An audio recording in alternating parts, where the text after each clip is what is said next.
หยุดหยุดยายกูขึ้นนะหยุดก่อนโอเคหยุดนะมึงนะหยุดนะหยุดมาขวบมาก่อนมาพี่ก่อนหยุดจิตก่อนโอเคยางมาโอเคเดี๋ยวหยุดจริงแล้วยิงกระสุนออกก่อนตัวยิงกระสุนออกก่อนมันจีรันใช่กันเขาจีรันกระสุนออกคือกันละหมดแล้วเฮ้ยของโตเลยอีก2 นัดนะของโตเลยอีก2 นัดยิงออกทำไมเอาเหลือ2บ่ตาดีเนาะเอามานั่งคุยกันเฮาไว้ใจกันบ่เฮานะฮะเฮ้ยนะมานั่งคุยกันเดี๋ยวตัวนั่งฟังนั้นอย่าความแดนตัวนั่งฟังนั้นเป็นจังไร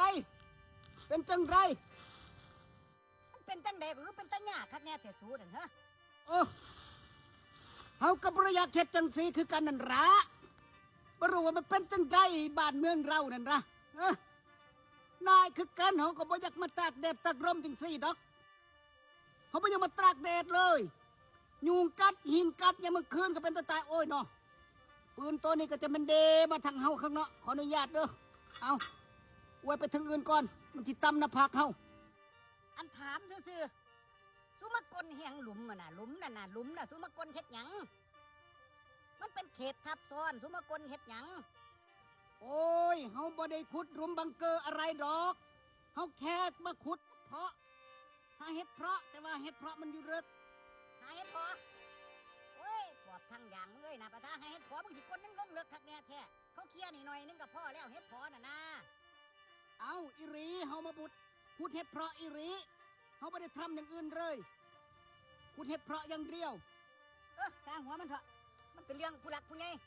พวกเขาน่ะทำมาหากินย่างอ้อมกันแต่ละมือแต่ละเว้นพ่อนากันดูคืออย่างตัวบ้องอย่าไปซีเรียสคักหลายหมอผู้หลักผู้ใหญ่กับปล่อยเขาคุยกันแต่ว่าเฮาอย่าฝ่ายิงกันคือจังหมู่บ้านหมู่ก้อนละนะเฮามีแนวมาตอนหมอเฮามีแนวมาตอนฮะตัวมียังเกราะของดีผมฝากเฮาจากฟังอุบลเท่านี้ละอยากน้ำบ่ล่ะฟังแต่เสียงเปิดเด้ออยากบ่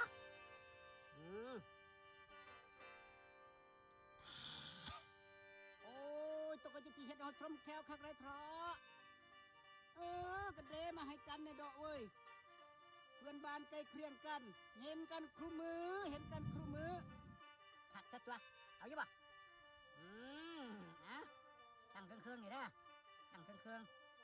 นี่ตั้งตรงนี้อย่ามันเฮียเด้ก็จังทรีนะแม่อย่าว่าเพื่อนบ้านกันเป็นได้หมอบาดคอดีบ่โอ้ยบาดคอคักร้ายโอ้มีแห่งทองยาวๆเลย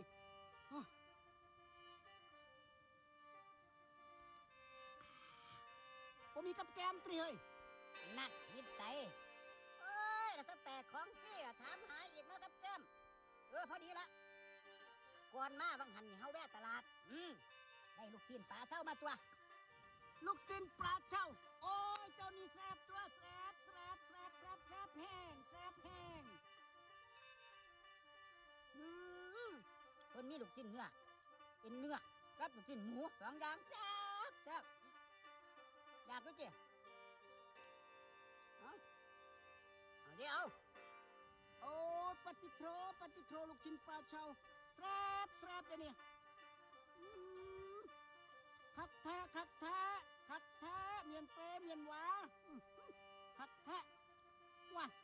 แต่บ่มีน้ำจิ้มตินั่นเรากาแฟเนาะถามหาฮอดน้ำจิ้ม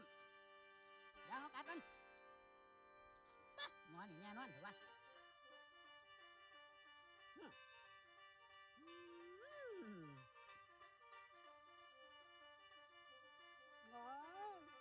ปวดคักแล้วตัวเอาเจ๊หาดด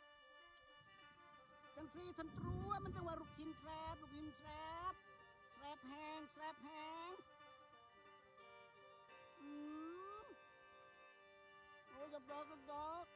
เขากินตะมาเนาะพอแล้วแม่พักนะ ครับอีกโอ้ยปวดทำให้เอาปวดกับพ่อเขามึงนี่เนาะ จังสีตัว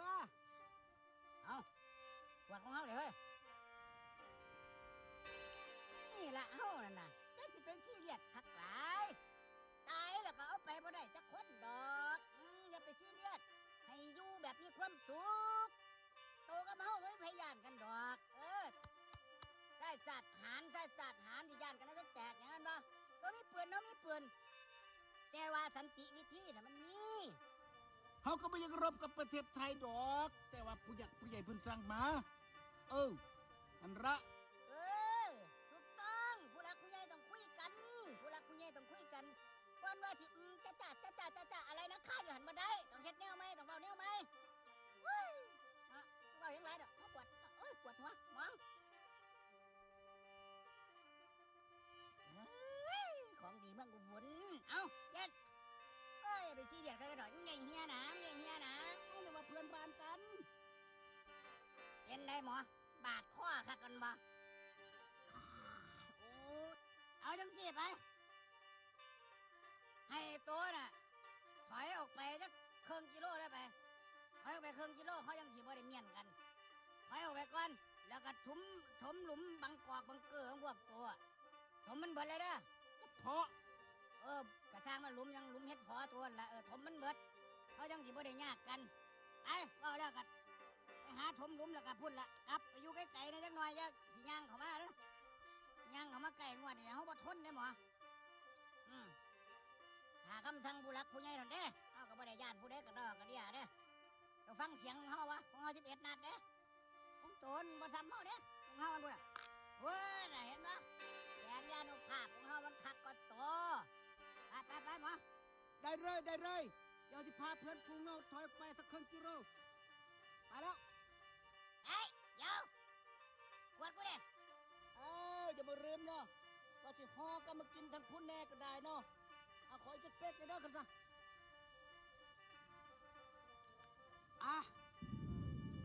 แล้วเพื่อน นิสัยนะมึงเนาะนิสัยเนาะเจอกันไหมมึงอย่าเข้ามาใกล้เด้อห้ามเข้ามาหอด200เมตรเด้อกูลั่นนะจะบอกให้ไอ้เหรอครับ